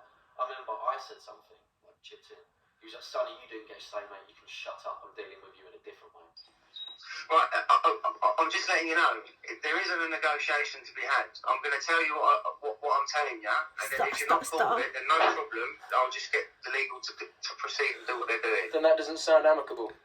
No, it is amicable because it's in the best interest of everyone. No, so, it's do what you say or there's no deal. Right, this is my problem, Sonny, yeah? You have no idea what you're talking about, and you have no idea what's happening. So what I just said You have no idea wasn't what's true, going on in the background, and it becomes a penis measuring competition. Okay, so you either have a discussion with me now, or I put down the phone, you don't hear from me again, and that's it. Well, we can have a discussion if you want, but it's not going to be you telling us a deal and we take it. As simple as that. There'll be a discussion about it. Like you said, that's what you wanted. Then we've got nothing to talk about. Well, but if you don't want to listen, let's hear it anyway. This is flying about, Sonny. Then do your thing and get on with your life, and I'll deal with you the way I need to. Let's hear it, because maybe just fall in line with what we're thinking as well. No, you're just like, mate, who the fuck are you speaking to? Like, what is your issue? We've given you so much money. You have only benefited. He should have just been like, oh, you want to end? You know what, fair play, boys. If I can't convince you to Inspire you to stay around, fine. That's fine. Well, let's end it at that. And he would have just kept his hundreds of thousands of pounds that he'd forced from the band and the money that he shafted on the side, which we'll get onto next. And he would be winning, and he'd be fine. But he just continues to want to take, and oppress people. I genuinely think for his own enjoyment. Like, I can't see any other. There's no logical reason why he pushed you for so long once you left, pushed me and you for so long once we'd gone, and then and push you as well. Like Even after I left, it was like 2 weeks until he stopped texting. Yeah, It's just want to be left alone, isn't it? I just want to be left alone to crack on with my life. I don't need you ringing up telling me that you're going to deal with it in different ways. What does he think's going to happen? Because we're just going to tell people that you're this guy. That's it. There's no way I'm letting myself or other people that I know and cared about for so long get treated like absolute bellends and make sure that the whole world doesn't fucking know about it. Like, if you're going to be a bellend in this music industry, and you're going to be a massive corrupt bellend like that, then, as an artist, you're just going to be like, alright, well, I'm going to warn other people of your existence and warn of what you've done. It doesn't matter what legal threats you can give to people. But do you think he cares about reputation when he's sitting on his Of course not. Which is I don't know. It's insane. It's insane that you can act that way and not think there's a repercussion. There's a repercussion to bullying people and being a tyrant for that long. Like, tyrants in the past have been dealt with. Do you know what I mean? And that's what happens. They go through the legal process. Sunny then. I'm a tyrant. You're a fucking tyrant. No, but as in, anyone who's tried to be, dictate like a dictator in any way has always lost. And he tried to be a dictator the whole time, and then tried to do it afterwards once we had nothing left. And eventually you just go, well, the least I can do to get any value from the situation is to tell people about it and just to spread awareness. So there's people like this in the industry. He's not the only guy. There's loads of them. And then, just back to your point, so once you've gone, did you know Blair had acted, or did you know that you guys were essentially engaging in a legal battle with us under your name, Harper's name, and Andy's name? I don't know if you were aware of it. Were you aware that he had engaged? Are you aware that you three essentially tried to sue us? That you were essentially coming for us legally with legal representation. Had he ever informed you that was happening? Yeah. Did you know about that? Because you would have then been liable to us coming back with a retort. You. Was it a legal letter that went through the door? Yeah. No. So you'd sent a legal letter to us, and it said acting on your behalf, on Andy, Brooklyn, said your legal names, and Harper, acting on your behalf towards us as directors and of the company and as individuals. So he's basically putting you in a firing line where if we wanted to retaliate, or if we did have good grounds to like counterclaim or sue for defamation of character or anything like that, you would then put yourself in that position to do that. Did you know he'd done that? Because we assumed at the time that you had no idea that that's what he was doing. I knew there was a legal letter going through. I don't think he ever specified what names were on the letter. So you never got proper like that's just insane. That is just. Because if we'd have like chose to respond, would they have had to have paid for the legal costs if we'd have replied? We wouldn't have even known. It would have been that if we'd then gone, right, well, we want to see you in court, we want to come for this, and that, you were then in the fire line to do so because you initiated, like, what the legal letter we got was from you three, and as a acting on your behalf. So we were just like, but have you three really sat there and done what I found strange about it wasn't at the time, because of the situation yours and Harp's saying, it was Andy's. You were like, why are all three of them apparently joining us? So I didn't even know that you lot would speak. They got to a point as well, yeah, where like he kind of like desperation was like it was at his peak, right? And he was like, mate, he rang me and was like, "Have you got any dirt on Ryan at all? Like, not even." I wonder what that was. But like, not even like. Just have you got anything I can use against them? Nothing relevant to why the band split, nothing relevant to like the financial sort of situation with who took money, who didn't, nothing. It was just, have you got any dirt on Riot that I can use? So just any form of incriminating evidence over the years? Any stupid things that we would have done when we were like 16, 17 or whatever, like he was just trying to look for it and I was like, no, I haven't got that, mate. I was like, what? I literally said to him, I was like, what, is this the road you want to go down? And he was like, bruv, if this is the road that I need to go down, then I'm going to go down it. That was literally what he said. It's insane. Because it's so funny, straws, isn't it? Is it so funny? He had to, and I heard that he'd done this for quite a few people within our network, and had gone, I need stuff on right, and I was just like, is it so funny? Like, dig away, man. Like, dig away. Come ask me, and I'll see if I can give you anything. Because it's so easy. It's so easy to get dirt on you. Because I don't have to get dirt. I just got to look at our bank account, or look at where's our merch money that the last merch drop we did. None of that ever came through the company account. He kept all of that, like presumably, because it didn't go to any of us. And the Poland advance, the advance we got for doing that tour, that went straight back to him. To be fair, I don't know, I didn't see the transaction, but I'm sure there was emails back and forth after I left where he might have actually sent that back. But the pretense under which he took it was because the tour was off. Yeah. But he then took it back, and then it was then promoted that Roadtrip got back on the Poland tour anyway. And I was also asked by people that we'd met previously in Poland that were 100% on that tour what was going on, and I was like, we are not doing that. Like, the band doesn't exist. You know, talking about Poland, actually, you know, when the band split, so while that was all going on, he actually, talking about dangling the carrots earlier, he actually done that with me to stay, to do this new thing, by dangling the carrot saying, bro, you've got no money, but don't worry, because if you think Poland, you're going to get loads of money, you'll be fine, because it's only a free piece. And I was like, bro, like, I'm not sure Poland's on because of Corona for one, and two, are they going to want Roadtrip when it's not Roadtrip? And then he was like, bro, it's fine. Like, fans will just like it anyway. It's like it's a free piece, isn't it? And I was like, and that's why I think that's why it kept coming back and forth for the money. Because can I ask? Sorry, you said about the 3-piece. So the 3-piece, I'm assuming, didn't include Andy, right? Was it going to be a new member altogether? yes, it was. It was treated like a football team in the end. Literally, it is like a football team, in and out. Few January transfers. How you been finding it so far? What, finding it out of the band? A solo man. Yeah. Solo man. gonna lie, I do kind of prefer it, if I'm honest. There's some things that I prefer and some things I don't prefer. Like, obviously, like, I've not toured yet, but when I tour, I imagine probably not going to be as fun in the tour van on your own. And you got Mikey with you as well. Shit. Yeah, I know. You do. Yeah, it's gonna be fun, man. No, it will be fun. No. You little bitch. To be fair, no. Me and Mikey are going on tour in January, so that'll be fun. But It's nice doing your own thing though, isn't it? Is it Yeah, nice it's to be in like a creative studio and control. be like, Creative control is like, yeah, I imagine that's for you guys and yourself as well with your Yeah. videos. Here's another interesting one, because this is again for people in the industry, the music industry. Before Roadtrip ended, so for 5 years we've been doing it, Yeah. how much money was there in streaming and making music? Because we were always told 0.04. there was pittance in making music, right? And did you know that Bled sent over, because we knew that there was money in that account, because Bled set up the Trans International account, wherever it was, to collect the money from all the music stuff, and always told us, I'm holding it for PRS program to the people that it's owed to, things like that. We didn't know what any of that shit was. It was like, well, alright. So we'd never seen any royalty from any song ever, like period, ever. And then we found out there's actually over 130 grand in that account. Wait, that trans account? Over 130 grand from the music was in that account. That's interesting. Which is sent to us on like we know that's what's in the account. That's interesting, because he told me when I left Roadtrip there was only 5k. And then he told us, because we were coming for it, we were like that needs to get put back into the company and distributed the way it should be.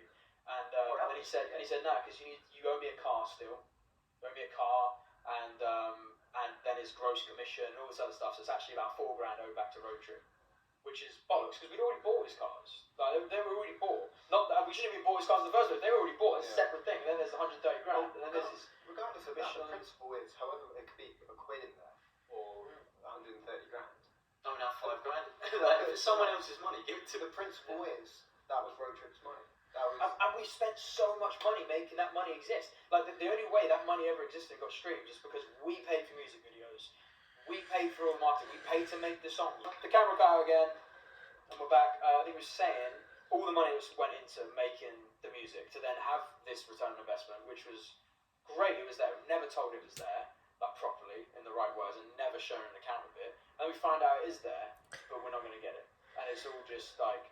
It's all just gone to Blair, like it's all we can assume, because he's claimed that it's for his car and all these things that we've already. so. Is the money that wasn't? Is it still there? Like, is it definitely white? Like, does No idea. It's like he's not given us any. Like we want a full account of like So everything that happened. And when we start tapping into what should have happened and like the legal requirements, things like that, Is that where we should have signed a legitimate contract from the off? Because then this would have happened.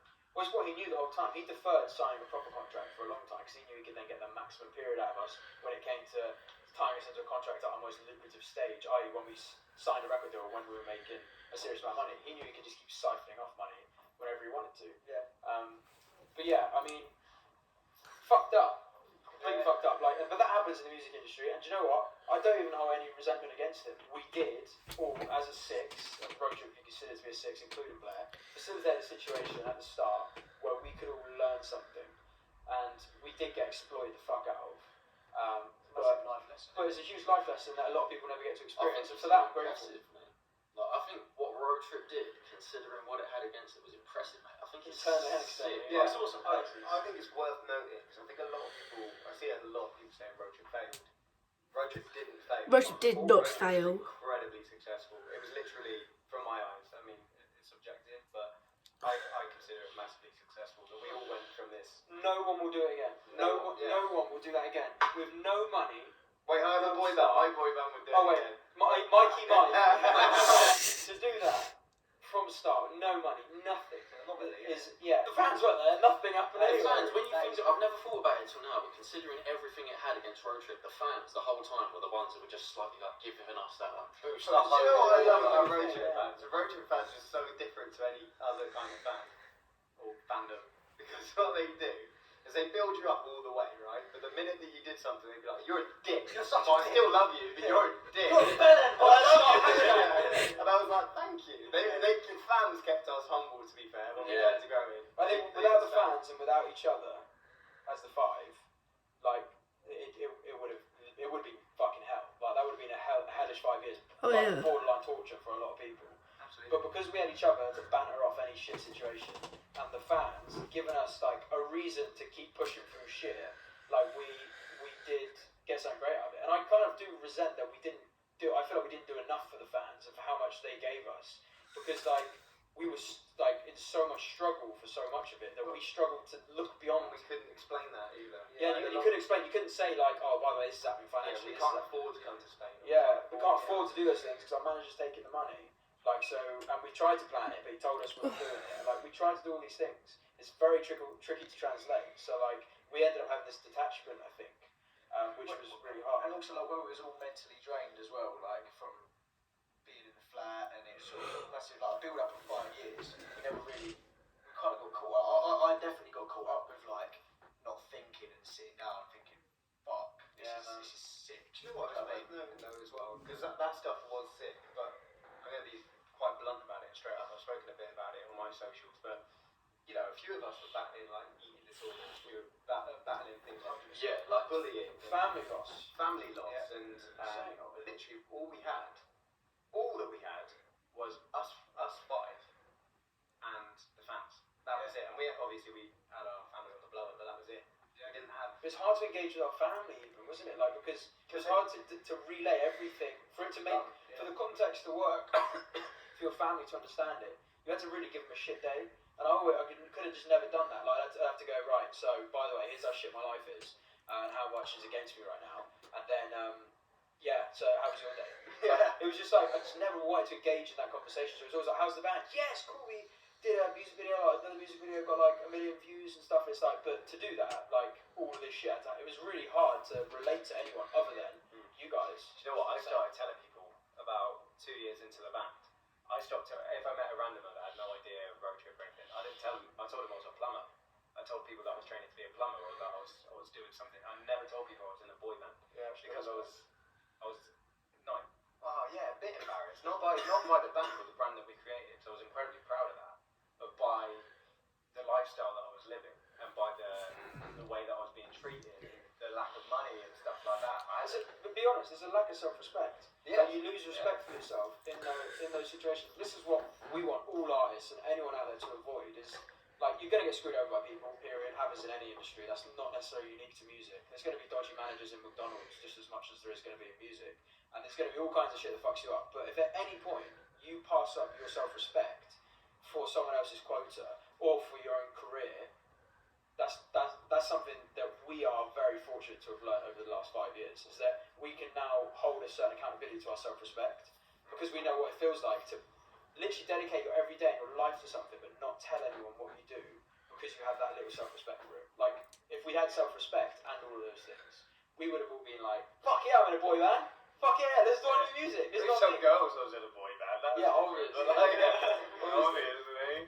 But no one should ever feel like that, where like you dedicate so much of yourself to something you're passionate about, want to try and be passionate about something. There's a weird skew of passion in Roadtrip, but the the self-respect is not there. There was always like with how much positivity that was growing, there was always a negativity that was also growing with it. Like, do you know what I mean? Like, Well, it was always foreshadowed. yeah. Everything we did was foreshadowed by negativity or by you're not good enough, you're not thin enough, you're not smiling enough. You have Very back well, whilst all of this was being said to members of the band, I feel like members of the band were working fucking miracles to get the traction and build up the brand they were. Whilst he was in the smiling whole off doing time. nothing. We were always, there was always at least one of us doing something very productive for the band. Always. Like, and you know, saying that is a massive understatement anyway. Yeah. Usually it was all of us, 4 or 3 or whatever it was. I mean, But there was always one person. within the 5 years of Roadtrip, everyone pulled their weight. I think, like the duration of Roadtrip. And I think the staying power and the just showing up is a huge commitment. Like in Like, the flat, I had to sleep on a mattress on the floor, or I slept on the coffee table for a couple of nights before on a mattress. I think You actually. I remember. I used to do that as well. We used to have a girl band at the time, and we were in it. Bearing in mind, I was like 16 at the time, and we weren't allowed to go home. And he'd have the girl band come stay, and he'd obviously give the girls the beds, which, you know, in fairness, I don't have an argument with. But then when you have slept, you know, like in the hallway where you used to do the covers, hi, we're Roadtrip at the stairs. So it's like that. Yeah, you literally, we had to sleep out there with no blankets and no pillows. You literally just walk outside on the floor, like, oh, right, that's me for the night, and just See, like, if you're like, because going back to the self-respect thing, like, to teach your family, like, I could never, like, I've never told my mum, like, about that stuff, like, ever, like, oh yeah, like, the boy band's sick. I'm 16 and I'm living in a one-bed flat with no bed, and I'm sleeping on the and floor. an eating disorder because I'm not allowed to eat carbs. That was the biggest thing. Like, because I mean, whether I don't know at the time you don't take it into consideration, but I 1,000,000%. I mean, if you compare how I came in, like you guys saw the way, you know, I wasn't fat by any means, but I was stockier. Like same with you, you were stockier. Yeah, bigger. And the fact that we went down, I mean, at one point I was like, we did 2 sessions a day at the gym. yeah, Always burning 1,000 calories. Always, and yeah. eating like fucking soup and shit. I counted. I did a food diary for 2 weeks, and this was when I was probably the worst, just before LA. And I was really skinny at that point. Do you remember I tore my shoulder? Yeah. Got really skinny. Yeah. Because I was injured, I wasn't able to go to the gym as much as I would have liked to. So I started eating it, and even I continued when my shoulder healed. I was eating 300 calories a day, burning 1,000 in the gym, and you burn an extra 2,500. We had like a little competition, didn't we? Me and you, yeah. Before LA. Yeah. I remember there was a point where I had 1 chicken breast, and I swear you just lived off 2 soups a day. One in the morning, I was vegetarian. That was mainly you. I don't mean this in a nasty way. Do you not think that's kind of fucking warped? The fact that you two were having competitions over who could eat the least amount of food because you've been told by some geezer that you were too fat. But the way that I saw it at the time, That is mental to me. I think me and you were touching 8 stone. Yeah, we were 8 stone in LA. Yeah. Well, the thing is, for me, How different you guys look then. Yeah, man, especially you. Yeah, it's mad, isn't it? It's mad. But we were being told, like, because I remember it was like, every time we got saw, every time you walked in after a trip to LA and saw us, or whatever it was, you've put on weight, bruv. You've put on weight, bruv. You've put this. It wouldn't just do that though, bro. It'd grab your cheek and go, walk away. What's that? And he did it constantly, right? So I was like, fuck that, I'm getting like. The next time he saw me, he was like, you've got an eating disorder, bruv. You've got an eating disorder. Do you remember that in America? And he was like, you've got an eating disorder. And he was telling During me. Strangers as well, bro. Stranger, because I remember me and you were riding in the back of his car after the music video for Stranger. I can't remember. And he was like, bro, you're just eating fish. I think you was just eating fish, or you was vegetarian. He was vegetarian. He was like, That's why I went vegetarian. I didn't go vegetarian for any. Although I pitched it like that for the reason. I wasn't. I had to lose weight, and you were the same one. You did the exact same thing. I remember him saying to you about the crackhead diet, where he was like, bro, you just eat sweets, that's it, nothing else, no vegetables, no meat, just packets of Haribo. But I always tried to have like a 3 bit of times a. a day. I think you did have the same thing one point where we were like, we were definitely manipulated into doing it, but we were like, let's just try dietary things and just fucking see what happens. We did the lemon detox. Right, we did that for like 3 days. In Overload, we were forced to stay there for over a year in Overload. He didn't have an oven. Didn't have an oven. Didn't microwave, I don't think he did, He had a microwave. Oh, nice one. Nice one. Yeah, Yes. You guys He were had a microwave, but then the closest place to go and shop was M&S, which, as everyone knows, is quite expensive. I can't afford £7.50 for fucking half a cheese sandwich. So, you know, the closest Asda was in like driving distance. None of us drove there. He wouldn't drive us there. So we were literally forced, mate, to eat like pot noodles. He used to call it the pot noodle stage. Yeah. We were forced to live off pot noodles or just go and get McDonald's. Because all we had was a microwave, and he wouldn't let you go home, and you had no money to go home and get yourself a meal. Yeah. We lived off watermelon for a while, us three, I think, as well. We did. I did a lot. You guys did. I think me and you went for a phase of literally watermelon in the morning, watermelon at night. That was it. So if, again, you ever feel like you're at that stage where you're doing music and Get someone's telling you the need to change fuck your out. body appearance, just tell them to get fucked. Yeah. Like, quite frankly. If it's gonna harm your health. Yeah. Right, I reckon Positive. best be positive. Yeah, let's round it off a bit. Each give 3 of your favourite things from your time in Roadtrip. I reckon. 3 things that stand out to you that you will never forget and you'll always look back on. There's loads, even from way before I joined them. I just think overall what the band achieves mental. Headline second push, nearly 300 million channel views. Yeah. Without the vlogging channel, that's minus all the vlogs. Yeah. Without the vlogging channel, #1 album, like what? 10, 11 UK tours? How many did you say? Like 10 UK tours, like appearances on Nickelodeon and all these TV shows we grew up watching.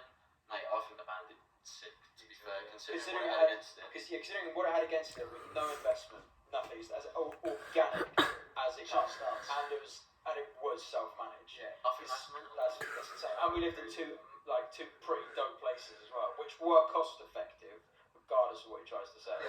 Because everything we did was in there. It's like a small office, and also it was good for our mental health, considering how pressed we'd been for the years before. But yeah, I mean, there is a lot of sick takeaways. Like, I think just for me personally, it was just Domino's. He's so sick. But no, I think just the whole learning curve. Like, I think it's really important that for anyone else out there who's been through this stuff or is going to go through this stuff, always try and look out for any warning signs. We're trying our hardest to flesh out. The reason we're fleshing out details is so that anyone else out there can try and learn from it. Otherwise, there's no point us putting the video out. We're just look spiteful. We're just here to go. If someone had pointed out these things to us, fuck me, man. If someone had pointed these things out to us from the start, which gives me a little bit of angst towards those people who didn't. I think people did, because I think the track record there, or his track record, was awful. It was abysmal. He was literally like the Plymouth Argyle manager. But the football terms, like, we were so, like, it's like getting a big break again. Going back to football, it's like if AFC Wimbledon want to sign you, like, fuck it, yeah, they're a professional football club. You see it's your big break, you think one day I'll play for Chelsea. That's the way that you see it, and I think we were that way inclined. We had our minds set on the Big stages. on the big stages and the things that he promised he'd be able to provide for us. But I mean, I don't look back on the decision that I made with regret in terms of joining. I think there's warning signs were there by the fact that Union Jack, Bars and Melody, Overload, all these acts within 3 years. Council Flat and Slough. That all they were Red three big red flags. But I do think we made some good memories between the That's the thing. I think it's 5. We did it young, so we can just sacrifice those 5 years as like just one big experience and learning curve. And now we do need to catch up with the rest of the world a little bit in a way, because there's things that we miss, which are pretty crucial, and we need to like get to grips with those things. And we are doing it probably the hardest time in human history, like modern human history, with coronavirus and shit, and economic meltdown. But we can just take it as like 5 years of learning, take all the good bits from it, and any negative things is just learning. And again, no resentment towards Blair, no resentment towards any of the guys in Roadtrip, anyone that worked with Roadtrip. However, I do think that some people who worked with Roadtrip should have had a responsibility to speak out on the things and help make us aware more prominently than living in fear of the manager. But you know, like that should happen. They live in fear of him as well. Yeah, that's exactly that. I mean, there's a couple of big people that I can that we all know, probably who I'm thinking of, live in fear. Like these people showed that they were good people, and I think they had our best interests at heart. And I think they were under the thumb the same way we were. Yeah, exactly. Just in a bit of a different context. I think no matter what comes from it, the fact that there was over 1 million people behind the screen filling the shit that Roadtrip did, I think is mental. Like, there were 1 million people behind the screen that was waiting for content from a brand that was Roadtrip at some point, and that it made people stay and it helped make a few friendships. Like, I know that's a bit cheesy, but on top of all the shit that like went on behind the scenes, at least at the forefront of it was what people could see. For sure. Yeah, at least it made some people's friendships. Hopefully, made a few people's days. The fact that behind the screen waiting for It's like let's say we put out a cover or an original music video, like straight away in the DMs on Instagram, there'd be group chats just going, "Have you seen this? Have you seen this?" And then that's how they all socialise. Over from countries. Japanese girls. Do you remember that? The girls came out of Japan. Chiaki, I think her name was. To literally the driveway in Slough. Maybe we do another video where we like speak more about the good shit. But there is a lot of good shit. But like the good shit is. I think that was between us and the fans that made that good shit happen. I think so, yeah. And how we're taking bad situations and making them like good memories. Like that's an important skill to have. I think. Hopefully, the best takeaway from this is not only that the fans enjoyed it and that we enjoyed our time, but also that other people can learn from us, because we weren't fucking One Direction. We weren't this massive band or anything. We just did really well at what we did, and we set a goal out, and I think we smashed expectations considering what we had to work with. Well, we had a GoPro in a council flat. Yeah. What we were, this sums up Roadtrip. We were 5 dickheads with a GoPro. They can And people were like, alright. True. So those vlogs, dude. The amount of penises. The mayonnaise bottles. That was so funny, man. It was funny. Like, it was funny. funny. And we got to see quite a bit of the world and stuff as well. LA. Why was everyone naked Roadtrip all the time? It's funny, man. I think it was just we went. I think we went through a phase. We went through loads of phases. We went through a screaming phase. smashing phase. Smashing phase, which was the LA phase. Overly cuddly and touchy-feely. Oh. Jack and On Brooke. my phone, the first video on my phone, I won't go into detail what it is too much, but I can just say the first video from when I joined the band Brooke on my his phone. balls in a cup of tea. Essentially that, yeah. You dunking your bollocks in the tea. Vlog. No, it's not a vlog, don't worry. I've not got that, no vlog, it's just on my phone. But it's like my first memory of the phone. Like the first video I filmed after joining Roadtrip is a picture of your bollocks just caressing my teeth. When I left, did you drink it though? Oh, no, I didn't. Did you drink it? Fuck no! Why did you drink it? When I left, I deleted all like, not incriminating, but all like, definitely not incriminating, but all the weird, All the dodgy shit. all the dodgy weird shit that my phone got hacked. So, you know, you guys. It'd be embarrassing, yeah. Apart from 3 videos of Brooke, where he literally strips off from the old flat in Roxby and tries to windmill for about 2 minutes. Literally, I've got them, and I watch him. I watch him on the regular, That's right? right, On my yeah. own. Do you? That's how much I love those videos. Yeah, That man. one sounds Have fun. you not got that? Mate, I have got some corkers of you on my Snapchat memories. We'll go through them in a bit. I genuinely think this is quite bad. I genuinely think there's people that I don't even know. It always refers back to Brooks. Penis. Thanks for everyone who watched. We appreciate you guys. Hopefully you've learned something from this, and thank you to all the roadies and anyone and families and friends who showed support to what we were doing for so long. You know, it didn't go necessarily the way we wanted to, but it went some other way, which was interesting. And take the context of this video with a pinch of salt. This is what we've seen, and it is the truth. This is what happened. We just want people to learn from our experience, and that's hopefully the best takeaway from this. And we can talk more about the fun shit in the future and enjoy just rekindling like relationships that we missed out on for the last 7 months. Yeah, because we of were old last time we saw we each were, other. yeah, we come back from Istanbul playing That's my favourite video on YouTube, man. Oh, I watched it and I was like, funny. What have they done? That video was funny. But yeah, I mean, thank you, guys. Yeah, nice one, Mikey. But no, thank you everyone who's watched. We appreciate you guys. It's good to see Brooke again. Good to see Mikey again. nice to meet you, like. See you like Right. pretty much all the time. But yeah, I mean, do you guys want to plug anything? Is that right? Brooke, just plug your Instagrams. Let's do that. Alright. Yeah. Oh yeah, so we're going to put his Instagram out here. You can follow him on Instagram there. Follow Mikey, follow his boy band as well. Yeah, they're good actually. They're good. Everyone start petitioning on Mikey's content. He needs to start a podcast. Like Mikey's start a funny podcast. And I feel like people would watch it. I'm just saying, like I think that should happen. Yeah. And we release some music every week, so check that out on Spotify at F.E.A.T.S. Yeah. And yeah, wicked. Well done, This life's cool now. It's Yeah, it is. doing cool stuff now. Happy birthday, Mum. It's your birthday today. Happy birthday, Mikey's mum. Happy birthday, Mikey's mum's stream toxic. She hasn't. Yeah, Fairs, Brooke. She hasn't. Bye. Quality. Oh, to be fair, so do I. Stream toxic. So there's people who are going to watch it who are fans who are going to want to know the story and like know like what went down, and then also there's going to be artists who will genuinely appreciate our honesty and like any tips and advice like we give or like things to watch out for and shit like that, because it's people like us saying it, even though we're not fucking Justin Bieber level shit, but it's people like us saying stuff like this that helped us find our position in the first place. Do you know what I mean? We used to watch people, didn't we? Like speak about their experience and their journeys, and that's how we kind of learn these documentaries and stuff. And like we've now got this first-hand account, and the most valuable thing we can do with it is share it. I think, rather than like hold it and be like, oh, other people figure out their own way. We can help the next league of people coming up who are going to get bum-fucked by loads of these managers and shit. Just help them. Is this going out? Figure out. Is this okay, cool. No. Oh my god.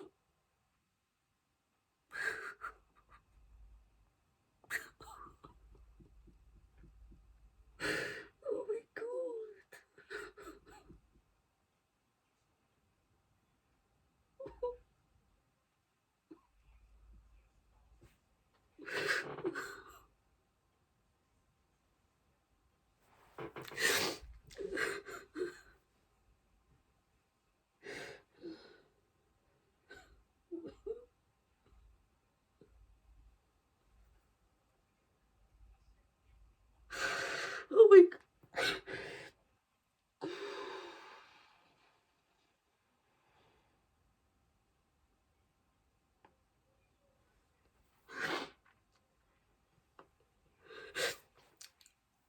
so speechless.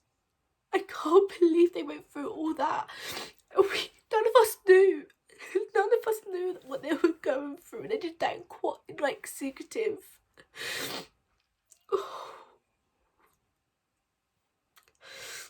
I just want to punch Blair's bald head right now. I'm so shocked. I don't know what to say.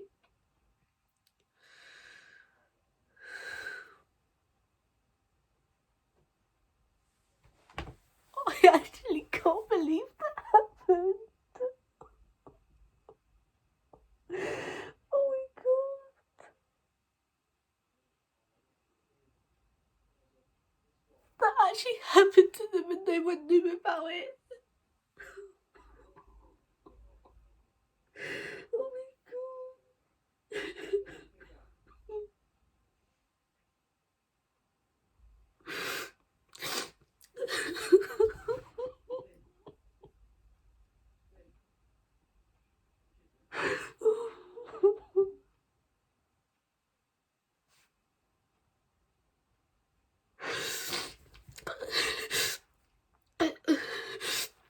I just want to say I'm sorry, boys, for everything that you went through. And just know that we're all so proud of you and you've all come so far since the road trip. And since it's ended, but I don't know what to say. I'm so heartbroken that this is what you've had to go through. None of us knew. But thank you all so much for watching. Please go and follow everyone and go and give them some love in all channels, all Instagrams, all Twitters, and just, I don't know. I'm so speechless.